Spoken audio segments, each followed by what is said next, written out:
Hello ഫ്ലൈവിലേഴ്സ്, നമ്മളിപ്പോൾ ബാംഗ്ലൂരിലാണ്, നന്ദി ഹിൽസിന് അടുത്തുള്ള നമ്മൾ വന്നിരിക്കുന്ന ഈ ഒരു പുതിയ വണ്ടിയുടെ നാഷണൽ മീഡിയ ഡ്രൈവിൻ്റെ ഭാഗമായിട്ടാണ്. ഇത് ടാറ്റയുടെ പഞ്ചിൻ്റെ പുതിയ .EV എന്ന് പറഞ്ഞ ഇലക്ട്രിക് വേർഷനാണ്. പഞ്ച് നമുക്കറിയാം സബ് കോമ്പാറ്റിൽ വന്നിട്ടുള്ള ടാറ്റയുടെ SUV ആണ്. ഇതിൻ്റെ തന്നെ ഏറ്റവും ലേറ്റസ്റ്റ് ആയിട്ട് വന്നിരിക്കുന്ന മോഡലാണിത് .EV, അതായത് ഇലക്ട്രിക്കിൽ വന്നിരിക്കുന്ന ടാറ്റയുടെ ലേറ്റസ്റ്റ് വണ്ടിയും സബ് കോമ്പാക്റ്റിൽ വന്നിരിക്കുന്ന ആദ്യത്തെ വണ്ടിയാണ്. എന്തായാലും ഒരു സെൻസേഷൻ ആവാവുന്ന ഒരു വണ്ടിയാണിത്. കാരണം ഈ ഒരു സെഗ്മെൻറ്റ് എന്ന് പറഞ്ഞാൽ ഇന്ത്യയിൽ അത്യാവശ്യം പ്രോമിനൻ്റ് ആയിട്ടുള്ള സെഗ്മെൻറ്റാണ്, കേരളത്തിലും പ്രോമിനൻ്റ് ആയ സെഗ്മെൻറ്റാണ്. പക്ഷേ ഇന്നത്തെ ഈ റിവ്യൂ എന്ന് പറഞ്ഞാൽ രണ്ട് പാർട്ടായിട്ടാണ് വരുന്നത്. ഒന്ന്, നിങ്ങൾ കാണുന്ന ഇന്നത്തെ എപ്പിസോഡ് എന്ന് പറഞ്ഞാൽ ഞാൻ ഫസ്റ്റ് ലുക്കും ഡീറ്റെയിൽസിലും പറയും. ഒപ്പീനിയനും ഡ്രൈവലും തന്നെ അടുത്ത റിവ്യൂലുള്ള, അങ്ങനെയാണ് എംബാർഗോ സെറ്റ് ചെയ്തിട്ടുള്ളത്. അപ്പോൾ അതുകൊണ്ട് അടുത്ത പാർട്ടിൽ നമുക്ക് ഡ്രൈവർ ഒപ്പീനിയനും എല്ലാം കൊണ്ടുവരാം. എന്തായാലും ഫസ്റ്റ് ലുക്ക് നമുക്ക് നോക്കാം. All my flyers, welcome to flyway.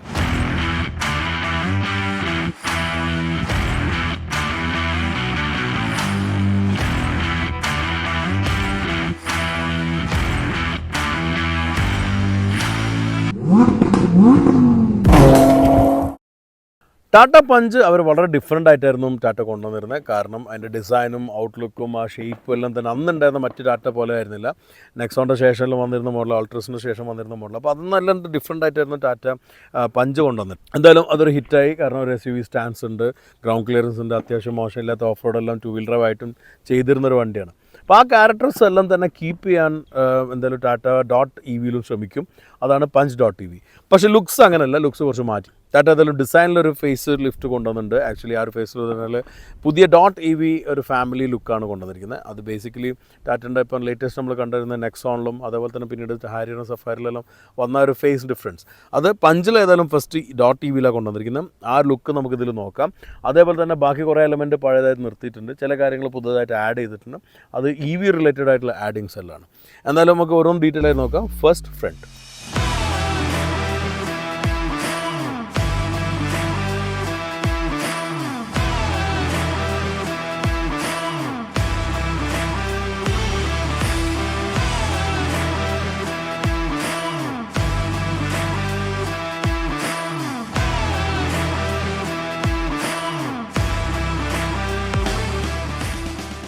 ഫ്രണ്ടിൽ ആകെ ഫേസ് മാറിയിട്ടുണ്ട്. നേരത്തെ ഉണ്ടായിരുന്ന ഗ്രിൽ എലമെൻറ്റും ലൈറ്റ് എലമെൻറ്റിൽ നിന്ന് മാറി ആ കണക്റ്റഡ് ആയിട്ട് നിൽക്കുന്ന പുതിയ DRL വന്നിട്ടുണ്ട്.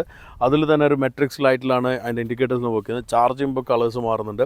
ചാർജിങ് പോർട്ട് ഇവിടെ വന്നിട്ടുണ്ട്. ടാറ്റ ലോഗോ ഇങ്ങനെ തുറന്നു കഴിഞ്ഞാലാണ് അത് വണ്ടി ഓഫായി കഴിഞ്ഞാൽ ഉള്ളിൽ നിന്ന് ബട്ടൺ അമർത്തിൽ തുറന്നു കഴിഞ്ഞാൽ നമുക്ക് ഇവിടെ ചാർജ് ചെയ്യാൻ പറ്റും. എമർജൻസി കേസ് നമുക്ക് ബോണ്ട് ഉള്ളിൽ നിന്നും വലിച്ചിട്ട് തുറക്കാൻ പറ്റും. ചാർജ് ചെയ്യുമ്പോൾ സമയത്തും ഒരു ലൈറ്റിംഗ് വരുന്നുണ്ട്. അതും ഒരു 3 സെക്കൻഡ്സ് വെയിറ്റ് ചെയ്ത് നമുക്ക് ശരിക്കും കാണാൻ പറ്റും. പിന്നെ ഇവിടെ ഒരു ഗ്രിൽ എലമെൻറ്റെല്ലാം പോയി, പക്ഷേ ആ ഷേപ്പ് റിട്ടേൺ ചെയ്തിട്ടുണ്ട്. അത് കുറച്ചൊരു ബോൾഡ് സ്റ്റാൻസ് ലഭിക്കുന്നുണ്ട്. ഒരു SUV ക്യാരക്ടർ ഇടുന്ന രീതിയിലുള്ള. പിന്നെ സ്പ്ലിറ്റ് ആയിട്ടുള്ള ലൈറ്റാണ്. ഇവിടുന്ന് സ്പ്ലിറ്റ് ആയിട്ട് വന്ന ഹെഡ് ലൈറ്റ് താഴെ മേലായിട്ട് നിൽക്കുന്നുണ്ട്. അതേപോലെ തന്നെ ആ രണ്ട് സൈഡിൽ നിൽക്കുന്നുണ്ട്. ഇത് രണ്ടും LED ആയിട്ടാണ് വന്നിരിക്കുന്നത്. അതുകൊണ്ട് തന്നെ അട്രാക്റ്റീവ് ആണ്.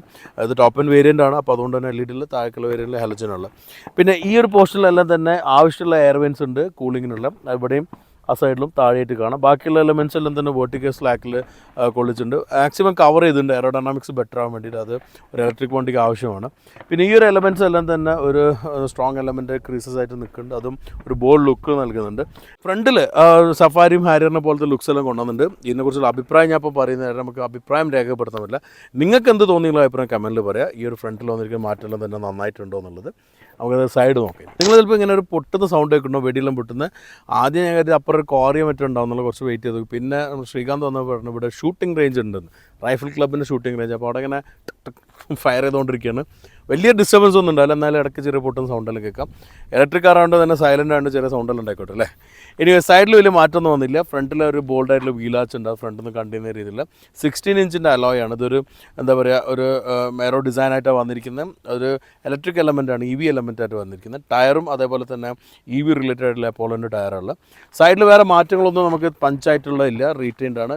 .EV എന്നുള്ള ലോഗോ ഉണ്ട്. ഇതൊരു പുതിയ കളറാണ്. ഇതിൻ്റെ കളറിൻ്റെ പേര് സീ വീഡ് എന്നാണ്. അതായത് നമ്മൾ കടൽ പായൽ, സീ വീഡിൻ്റെ അതേ കളറായിട്ട് തന്നെ തോന്നുന്നു. നമ്മൾ സാധാരണ സുഷിയെല്ലാം കഴിക്കുന്നവർക്ക് അറിയാൻ പറ്റും സീ വീഡിൻ്റെ ഒരു ഇമ്പോർട്ടൻസ്. അത് നല്ല ഹെൽത്തി ആയിട്ടുള്ള സാധനമാണ്.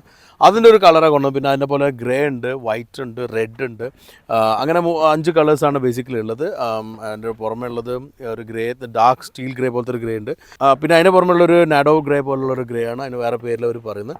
എന്തായാലും ഇത്രയും കളേഴ്സ് വരുന്നുണ്ട്. ഇത് ഡുവൽ ടോൺ ആണ്, ബ്ലാക്ക് ടോപ്പ് ആക്കിയിട്ടുണ്ട്. ഇവിടെ നമുക്ക് റൂഫ് റെയിലുണ്ട്, അതും ബ്ലാക്ക് ആക്കിയിട്ടുണ്ട്, അതും കാണാം. താഴെ വന്നിരിക്കുന്ന ഒരു ബോൾഡ് ഫീലാണ് ഈ ഡൈനാമിക് ലൈൻ ഇവിടെ കൊടുത്തതും ബ്ലാക്ക് പോർഷൻ കൊടുത്തതും ഒരു SUV ക്യാരക്ടർ നൽകുന്നുണ്ട്.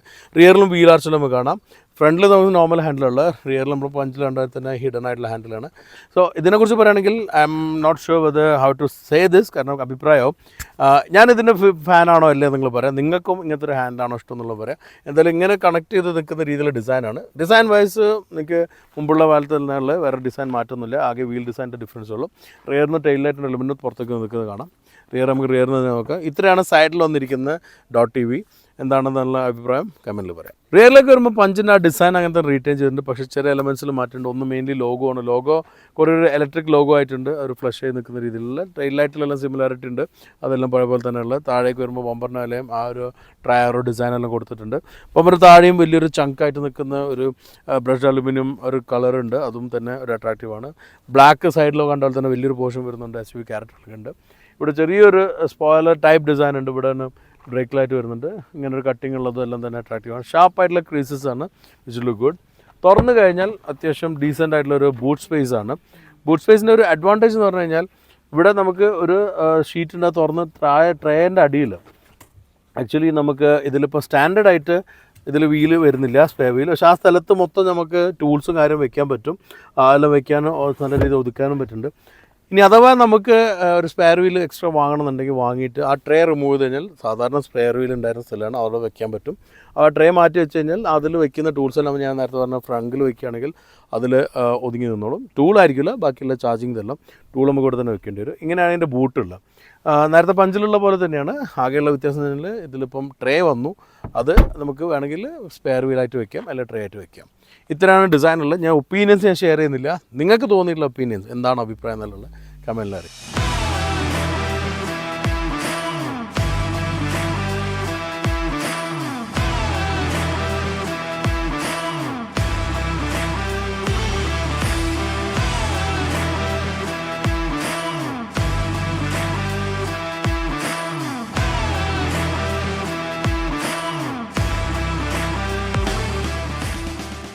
പഞ്ച് ഡോട്ട് EVയിൽ ടാറ്റ റീറ്റെയിൻ ചെയ്തിട്ടുള്ളൊരു കാര്യമാണ് 90 ഡിഗ്രി തുറക്കാവുന്ന ഡോറ്. അത് കയറാനോ ഇറങ്ങാനോ വളരെ സൗകര്യമാണ്. ഒറ്റ പ്രശ്നമുള്ളൂ, അടയ്ക്കണമെങ്കിൽ ഫുള്ള് തുറന്ന് വെച്ചാൽ ഇങ്ങനെയൊന്നും അടിക്കാൻ പറ്റില്ല, നമ്മൾ വലിച്ചടിക്കണം. പക്ഷേ അതിൻ്റെ കൺവീനിയൻസ് ഓർത്തിട്ട് നമുക്ക് അത് ക്ഷമിക്കാം. അടച്ച ഉള്ളിൽ ഇരുന്ന് കഴിഞ്ഞാൽ ഫസ്റ്റ് കാണുന്ന ടാറ്റയുടെ പുതിയ സ്റ്റിയറിംഗ് ആണ്. സെൻട്രൽ ആ ഒരു ബ്ലാക്ക് പിയാനോ ബ്ലാക്ക് ആയിട്ട് വന്നിരിക്കുന്ന ആ ലോഗോവും ഇൻസേർട്ട് ചെയ്തിട്ടുള്ള സ്റ്റിയറിംഗ് ആണ്. അതിൻ്റെ മേലെ മൾട്ടി ഫംഗ്ഷൻ വരുന്നുണ്ട്. ഇതിൽ വന്നിരിക്കുന്ന ഡുവൽ ടോൺ ഇൻറ്റീരിയർ ആണ്. ബേസിക്കലി ഒരു വൈറ്റിഷ് ഗ്രേയും പിന്നെ ഗ്രേയും കൂടിയിട്ടുള്ള ഇൻറ്റീരിയർ, അത് മൊത്തത്തിൽ നമുക്ക് കാണാം. അതുപോലെ തന്നെ ലെതർ റാപ്ഡ് ആണ്. പുതിയ സ്ക്രീൻ വന്നിരിക്കുന്നത് ആക്ച്വലി ഫുൾ ഡിജിറ്റലായിട്ടുള്ള സ്ക്രീനാണ്. അതിലൊരുപാട് കൺട്രോൾസ് ലഭിക്കുന്നുണ്ട്. നമുക്ക് മാപ്പ് വരെ ഇൻറ്റഗ്രേറ്റ് ചെയ്യാം ഇതിലുള്ള മാപ്പ് യൂസ് ചെയ്യണമെങ്കിൽ. അതുപോലെ തന്നെ ഇൻഫോർടൈൻമെൻറ്റ് നല്ല നീറ്റായിട്ടുള്ള ലേ ഔട്ടാണ്, നല്ല ഗ്രാഫിക്സ് ആണ്, വളരെ ഒരു ഇൻട്രാക്റ്റീവ് ആയിട്ടുള്ള ഒരു ഇൻഫോർടൈൻമെൻറ്റ് സിസ്റ്റമാണ്. ഇതിൽ പുതുതായിട്ട് വന്നിരിക്കുന്ന ഇവരുടെ ഒരു arcade.ev എന്ന് പറഞ്ഞിട്ടുള്ള ഒരു ആപ്പ് ഉണ്ട്.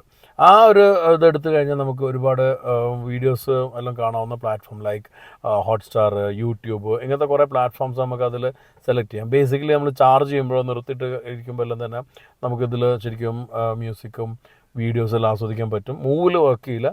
അപ്പോൾ അതിൽ തന്നെ സ്റ്റാൻഡേർഡായിട്ട് തന്നെ യൂട്യൂബ് അടക്കമുള്ള പല ആപ്സും നമുക്ക് കിട്ടുന്നുണ്ട്. അതിൻ്റെ പുറമെ നമുക്ക് ബാക്കിയുള്ള ആപ്സ് എല്ലാം ഡൗൺലോഡ് ചെയ്യാനും പറ്റും. വയർലെസ് ആയിട്ട് കാർപ്ലേയും ആൻഡ്രോയിഡ് ഓട്ടോവും ലഭിക്കുന്നത് വളരെ വലിയൊരു അഡ്വാൻറ്റേജ്, ഇന്നത്തെ കാലത്ത് അത്യാവശ്യമായിട്ടുള്ളൊരു കാര്യമാണ്. അത് വന്നിട്ടുണ്ട്. അതിൻ്റെ താഴെയായിട്ടാണ് AC വെൻസ് വന്നിട്ടുള്ളത്. രണ്ട് സൈഡിലും AC വെൻസ് നിൽക്കുന്നുണ്ട്. ഞാൻ വീണ്ടും ഒപ്പീനിയനായിട്ടൊന്നും പറയുന്നില്ല, അതിൽ നമുക്ക് അടുത്ത റിവ്യൂവിൽ നോക്കാം. പിന്നെ ഒരു പ്ലെയിൻ ആയിട്ടുള്ളൊരു പോർഷൻ നല്ല നീറ്റായിട്ട് ഇൻ്റഗ്രേറ്റ് ചെയ്തിട്ടുണ്ട്. പക്ഷേ ഈ പറഞ്ഞൊരു വൈറ്റും ഗ്രേ ആണ് അവിടെ നിൽക്കുന്നത്. താഴെ ഒരു ഫിജിറ്റൽ ആയിട്ടുള്ള ഒരു കൺട്രോളാണ്. അത് ഫിജിറ്റൽ എന്ന് പറഞ്ഞാൽ കുറച്ച് ഫിസിക്കലും മെയിൻലി ഡിജിറ്റലും ബാക്കിയെല്ലാം ടച്ച് ആയിട്ടുള്ള രീതിയിലുള്ള, അതിൽ ചാർജിങ് ഓപ്പണറും അതുപോലെ തന്നെ ഹിൽ ഡിസൻറ്റ് കൺട്രോൾ, പിന്നെ ബൂട്ട് തുറക്കുന്ന ഹസാർഡ് മുതലുള്ള എല്ലാം, അതുപോലെ തന്നെ നമ്മുടെ 360 ക്യാമറ അതെല്ലാം വന്ന് അതിൻ്റെ പുറമെ 2 ബട്ടൺസ് ഉള്ളത് AC കൺട്രോളാണ്, ഫാനും ടെമ്പറേച്ചറും. അത് നമുക്ക് ആവശ്യമുള്ളൊരു കാര്യമാണ്. അതുപോലെ തന്നെ താഴെ നമുക്ക് USB-C ചാർജറും USB ചാർജറും 12 വോൾട്ട് ചാർജറും ഉണ്ട്. അതിൽ നമുക്ക് 45 വോൾട്ടിൻ്റെ ഇതിൽ വെച്ച് കഴിഞ്ഞാൽ നമുക്ക് ശരിക്കും പറഞ്ഞാൽ ലാപ്ടോപ്പ് വരെ ചാർജ് ചെയ്യാം. അതിൻ്റെ താഴെയായിട്ട് ഇൻഡക്ഷൻ ചാർജിങ്, ഫോൺ ചാർജിങ്ങിന് വരുന്നുണ്ട്. ഇവിടെ ഒരു ക്രിസ്റ്റൽ ആയിട്ടുള്ളൊരു നോബ് വരുന്നുണ്ട്. അതിൽ നമുക്ക് തിരിച്ച് കഴിഞ്ഞാൽ ഡ്രൈവ് മോഡും അതുപോലെ റിവേഴ്സലും സെലക്ട് ചെയ്യുന്ന 2 ചെറിയ കപ്പ് ഹോൾഡേഴ്സ് ഉണ്ട്. ഇവിടെ നമുക്ക് ഒരു ഇലക്ട്രോണിക് ആയിട്ടുള്ള പാർക്ക് ബ്രേക്ക് ഉണ്ട്. 4 വീലും ഡിസ്ക് ആയതുകൊണ്ട് തന്നെ അത് വർക്ക് ചെയ്യുന്നത്. ഇവിടെയാണ് ഡ്രൈവ് മോഡ് സെലക്ഷനിൽ. മേലെ നോക്കിയൊരു ചെറിയൊരു സൺറൂഫ് ഉണ്ട്, ബട്ട് യൂസ്ഫുൾ ആയിട്ടുള്ള സൺറൂഫാണ്. ലൈറ്റ്സ് ബട്ടൺസ് എല്ലാം ഇവിടെ വന്നിരിക്കുന്നത്. അതിൽ നമ്മുടെ ഹാൻഡ് റെസ്റ്റ് ഉണ്ട്, അതിൻ്റെ താഴെ ചെറിയൊരു ഗ്ലോ ബോക്സ് ഉണ്ട്. ഇവിടെ സീറ്റാണ്, ഫ്രണ്ടിൽ 2 സീറ്റും വെന്റിലേറ്റഡ് ആണ് ഈ വേരിയൻറ്റിൽ. അതും മെയിൻലി ഒരു വൈറ്റിഷ് ആയിട്ടുള്ള ഒരു ബേജ് അല്ലെങ്കിൽ ഗ്രേ ആണ് കളർ വന്നിരിക്കുന്നത്. വളരെ ഒരു പ്രീമിയം ഫീൽ ലഭിക്കുന്നുണ്ട്. നമുക്ക് ഇവിടെ ഇരിക്കുമ്പോൾ മുമ്പ് പഞ്ചിലുണ്ടായിരുന്ന അതേ ഫീലുള്ള കുറച്ച് ഹൈ ആയിട്ടിരിക്കുന്ന ഒരു SUV ക്യാരക്ടർ നൽകുന്ന രീതിയിലുള്ള സീറ്റിംഗ് അറേഞ്ച്മെൻ്റ് ആണ്.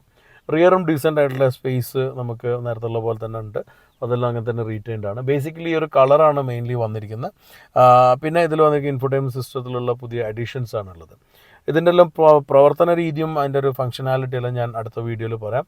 അതിലാണ് നമുക്ക് ആക്ച്വലി റിവ്യൂസ് കൊണ്ടുവരാൻ പറ്റുള്ളൂ. So wait till then. നമുക്ക് അടുത്തത് ഇതിൻ്റെ പവർ ട്രെയിൻ ഓപ്ഷൻസ് നോക്കാം. Punch.evൻ്റെ ഫ്രണ്ടിൽ തന്നെയാണ് ഇതിൻ്റെ മോട്ടറും യൂണിറ്റിൽ വരുന്നത്. എന്നാൽ പോലും ഇവിടെ ചെറിയൊരു ഫ്രങ്ക് ഉണ്ട്. ഏകദേശം 5 കിലോ വരെയുള്ള സാധനം ഇവിടെ വയ്ക്കാവുന്ന ഒരു ട്രേ ഉണ്ട്. ബാർബിക്യൂ ട്രേ പോലെ ശ്രീകാന്തിന് തോന്നി. എന്തായാലും ബാർബിക്യൂ ട്രേ അല്ല, അത് ഇവിടെ വെച്ച് ബേൺ ചെയ്യാനും പറ്റില്ല. ഇത് തുറന്ന് വെച്ച് നമുക്ക് ഒരു ചെറിയ സാധനങ്ങൾ വെക്കാൻ പറ്റും. മേ ബി ഇതിൻ്റെ ചാർജിങ് യൂണിറ്റ്, ചാർജിങ് കേബിളും ആ സെറ്റിലും വെക്കാൻ പറ്റും. അതുകൊണ്ട് ബൂട്ടിൽ നമുക്ക് സ്പേസ് എന്തായാലും കിട്ടും. അപ്പോൾ ഈ ഒരു ഫ്രണ്ടിൽ ഇത്രയും സ്പേസാണ് വന്നിരിക്കുന്നത്. പിന്നെ ഒരു കാര്യമുള്ള ഇതിൽ ഞാൻ നേരത്തെ പറഞ്ഞ പോലെ ഇൻ എമർജൻസി കേസ് നമുക്ക് ഇത് ഇലക്ട്രിക്കലി ഓപ്പറേറ്റ് ചെയ്തില്ലെങ്കിൽ ഇവിടെ ഒരു കേബിൾ ഉണ്ട്. അത് വലിച്ചു കഴിഞ്ഞാൽ ഇത് തുറക്കാൻ പറ്റും. ഇത് നമുക്കിവിടെ ഹോൾഡ് ചെയ്ത് വെക്കാനും പറ്റും. ഉള്ളിൽ നമുക്ക് ഇലക്ട്രിക്കലി ഓപ്പറേറ്റ് ചെയ്യാം. നമുക്കിത് അല്ലാതെ മാനുവലി ഓപ്പറേറ്റ് ചെയ്യണമെങ്കിൽ ഓപ്പറേറ്റ് ചെയ്യാം. എന്തായാലും ക്ലോസ് ചെയ്യണമെങ്കിൽ നമ്മൾ കൈ കൊണ്ടുതന്നെ അടിക്കണം. ഇതിവിടെ വെച്ച് കഴിഞ്ഞാൽ നമുക്കിതാ ഇവിടെ കൊളത്തി വെക്കാനുള്ള സ്ഥലമുണ്ട്. പിന്നെ ശ്രീകാന്തിനൊരു ഡൗട്ട് ഉണ്ടായിരുന്നു, ഇതിങ്ങനെ തുറന്ന് വെച്ചിട്ട് അടയ്ക്കുമ്പം അത് ലിഡ് പൊട്ടിപ്പോകുമെന്നുള്ള. പൊട്ടിപ്പോകാൻ നോക്കാം നമുക്ക്. ഇല്ല, ഇൻ്റലിജൻ്റ്ലി ഡൺ. ഇത് അടഞ്ഞു പോകും. ലോക്കാക്കാം.